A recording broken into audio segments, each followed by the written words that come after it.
Tuhan. Nah, sebelum kita memulai ibadah kita akan siapkan hati dan pikiran kita untuk datang kepada Tuhan. Tapi sebelumnya kita akan berdoa dulu terlebih dahulu ya. Sekarang lipat tangannya, tutup matanya, kita berdoa. Bapa kami yang di surga, Bapa yang kami puji dan kami sembah di dalam nama Tuhan kami Yesus Kristus. Kami bersyukur ya Tuhan atas waktu dan kesempatan yang Tuhan izinkan buat kami untuk kami memuji dan memuliakan nama Tuhan. Pada saat ini kami akan mulai ibadah kami, kiranya Tuhan berkati kami dari awal pertengahan hingga pada akhirnya. Ampuni setiap salah dan dosa kami Tuhan, hanya di dalam nama Yesus Kristus kami berdoa dan mengucap syukur kepada Bapa di surga. Haleluya, amin. Oke anak-anak, sebelum kita mendengarkan kisah firman Tuhan yang akan disampaikan oleh Mr. Sin, kita akan memuji Tuhan dengan dua buah lagu. Yang pertama, Allahku besar, yang kedua, Karya Terbesar. Yeah.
Shalom, selamat pagi anak-anak semuanya. Kita bertemu lagi dalam chapel kita pada pagi hari ini. Kita akan mendengarkan firman Tuhan. Mister berharap anak-anak semuanya di rumah boleh mempersiapkan diri dengan baik mengikuti chapel pada pagi hari ini. Untuk memulai chapel kita pada pagi hari ini, kita akan awali dengan doa. Mari kita berdoa. Bapa yang baik, Bapa yang kami sembah di dalam nama Tuhan Yesus Kristus, kami mengucap syukur dan berterima kasih kepadamu karena Engkau boleh menolong kami dalam istirahat kami sepanjang satu malam dan menibakan kami di pagi hari ini. Pada pagi hari ini kami, anak-anak-Mu akan mendengarkan firman Tuhan melalui chapel kami. Tuhan berkati kami agar kami boleh mendengarkan firman-Mu dengan baik, konsentrasi, dan mendapatkan berkat dari firman-Mu pada pagi hari ini. Terima kasih Tuhan, ampuni akan kesalahan kami di dalam nama Tuhan Yesus. Kami berdoa dan mengucap syukur. Amin. Baik, anak-anak semuanya, mari kita buka Alkitab kita sama-sama. Kita akan belajar dari firman Tuhan pada pagi hari ini yang tertulis dari 1 Timotius 1 ayatnya yang ke-16. 1 Timotius 1 ayat 16, bisa bacakan. Tetapi justru karena itu aku dikasihani, agar dalam diriku ini, sebagai orang yang paling berdosa, Yesus Kristus menunjukkan seluruh kesabarannya. Dengan demikian, aku menjadi contoh bagi mereka yang kemudian percaya kepadanya dan mendapat hidup yang kekal. Satu lagi, kita akan belajar dari firman Tuhan, Amsal 14 ayatnya yang ke-17. Amsal 14 ayat 17. Demikian firman Tuhan. Siapa lekas naik darah berlaku bodoh, tetapi orang yang bijaksana bersabar. Sekali lagi. Siapa lekas naik darah berlaku bodoh, tetapi orang yang bijaksana berlaku sabar. Nah, anak-anak semuanya, tema daripada chapel kita pada pagi hari ini adalah menjadi serupa dengan Kristus dalam sikap kesabaran. Sekali lagi, menjadi serupa dengan Kristus dalam sikap kesabaran. Ada kata Kristus, ada kata kesabaran. Ya. Nah, pagi hari ini kita akan belajar 3 hal. Mengapa kita sebagai orang percaya atau murid Kristus harus bersabar? Ya. Dalam buah-buah roh juga dikatakan atau disebutkan di sana ada 1 buah roh, yaitu yang mengatakan sabar atau bersabar, ya. Nah, pagi hari ini kita akan belajar 3 hal yang kita sudah sampaikan tadi. Yang pertama, kita akan belajar mengapa murid Kristus harus bersabar. Yang pertama, murid Kristus memiliki kesabaran karena Kristus sudah bersabar terhadap kita ketika kita masih berdosa. Ya. Kristus masih bersabar ketika kita masih berdosa. Anak-anak semuanya, kita ini sebagai manusia rentan jatuh ke dalam dosa atau mudah sekali berbuat dosa, ya. Sehingga kita harusnya dihukum sebagai orang-orang yang berdosa. Tetapi Kristus begitu bersabar buat kita. Dia yang mengasihi kita selalu bersabar kepada kita. Dalam firman Tuhan dikatakan, kalau kita mengaku dosa kita, maka Bapa kita yang di surga akan setia dan mengampuni kita. Ya, itu jelas. Jadi Kristus yang begitu bersabar, mengasihi kita, selalu bersabar dengan dosa-dosa kita, menunggu kita bertobat, menunggu kita kembali kepadanya. Ya, itu hal yang pertama. Karena Kristus selalu bersabar dengan perbuatan kita, dengan kelakuan kita yang selalu berbuat dosa. Ya, itu yang pertama. Yang kedua, kenapa murid Kristus harus bersabar? Yaitu sebagai murid Kristus harus meneladani kesabaran Kristus dalam menanggung segala bantahan dalam penderitaannya. Ya, Kristus memberikan contoh langsung ketika dia dihina, dipukul, diludahi, dimarahi, dia tidak pernah melawan.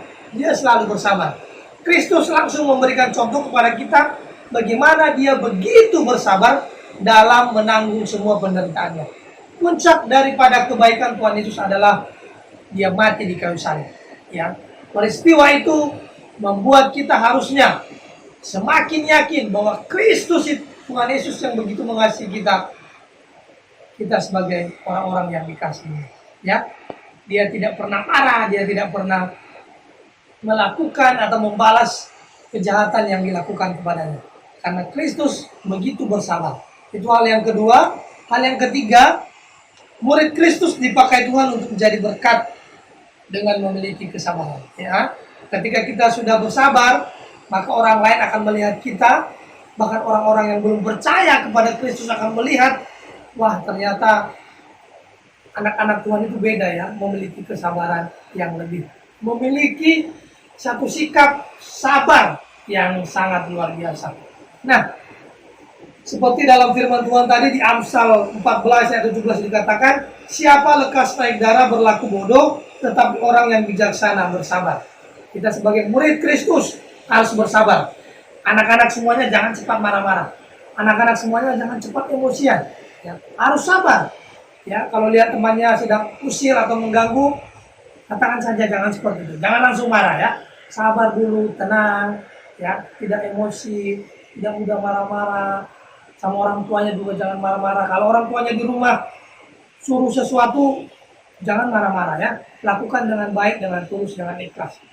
Itu kita menjadi berkat bagi orang tua, bagi orang-orang yang melihat kita di sekeliling kita ya. Jadi anak-anak, itu 3 hal yang bisa kita pelajari mengapa kita sebagai murid Kristus harus bersabar. Yang pertama, karena Kristus sudah bersabar terhadap dosa kita. Yang kedua, karena Kristus sudah memberikan teladan bagi kita dalam penderitaannya. Dia tidak pernah marah, dia selalu sabar. Yang ketiga, kita sebagai murid Kristus harus memberikan teladan kepada orang-orang yang di sekitar kita. Nah, anak-anak semuanya, teman-teman semuanya yang mendengarkan firman Tuhan juga pada pagi hari ini, dari firman ini kita dapatkan bahwa kita sebagai murid Kristus harus bersyukur atas kesabaran yang Tuhan Yesus lakukan, sehingga kita mendapatkan kesempatan diselamatkan dan memperoleh hidup yang kekal. Kita sebagai murid Kristus juga bersyukur, dan kita sebagai murid Kristus memiliki pengendalian diri, tidak mudah terpancing emosi atau kemarahan, baik dalam ucapan maupun perbuatan. Ya, sekali lagi saya bacakan firman Tuhan ini, Amsal 14 ayat 17. Siapa lekas naik darah berlaku bodoh, tetapi orang yang bijaksana bersabar. Orang yang bersabar itu dikatakan orang yang bijaksana. Tapi siapa yang cepat emosi itu adalah orang yang bodoh, kata firman Tuhan. Kemudian kita sebagai murid Kristus harus selalu bertekun dengan penuh kesabaran dalam melakukan firman Tuhan. Anak-anak semuanya, Bapak Ibu, guru yang mendengarkan firman Tuhan pada pagi hari ini, kita harus serupa dengan Kristus dalam sikap kesabaran. Ya, mungkin ada orang lain yang membuat kita tidak sabar, tapi kita sebagai murid Kristus pada pagi hari ini diingatkan, diajari supaya kita memiliki sikap kesabaran. Maka dari itu saya mengajak murid-murid semuanya, Bapak Ibu guru semuanya, mari memiliki sikap sabar supaya kita menjadi berkat bagi orang-orang di sekitar kita. Demikian firman Tuhan pada pagi hari ini. Tuhan Yesus memberkati. Amin. Mari kita berdoa.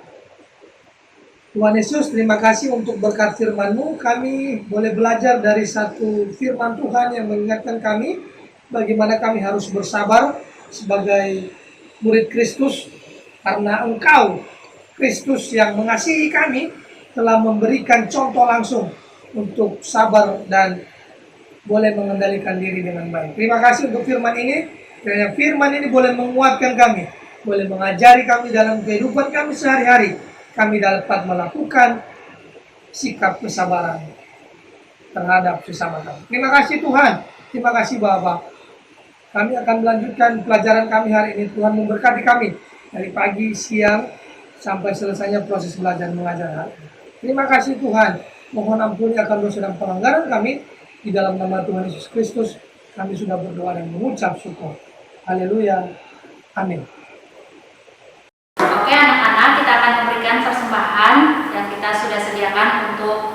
memberikan yang terbaik untuk Tuhan. Persembahan dapat ditransfer di nomor rekening yang tertera di layar.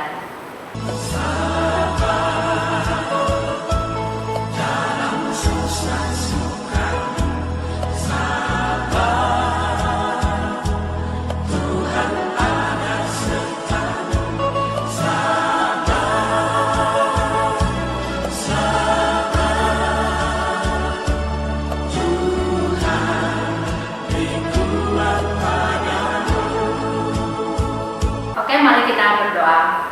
Bapa kami yang di surga, Bapa yang kami puji dan kami sembah di dalam nama Tuhan kami Yesus Kristus. Bapa di surga, kami sudah memberikan persembahan kami. Kiranya Tuhan yang memberkati persembahan yang sudah kami berikan dan berkati juga orang-orang yang akan mengelola ya Tuhan. Bapa di surga, sepanjang ibadah kami serahkan dalam tangan pengasihan Tuhan. Hanya di dalam nama Yesus Kristus kami berdoa dan mengucap syukur kepada Bapa di surga. Haleluya, amin. Oke, terima kasih anak-anak sudah menyaksikan chapel kita pada hari ini. Kita akan mengikuti chapel minggu selanjutnya. Terima kasih, Tuhan Yesus memberkati.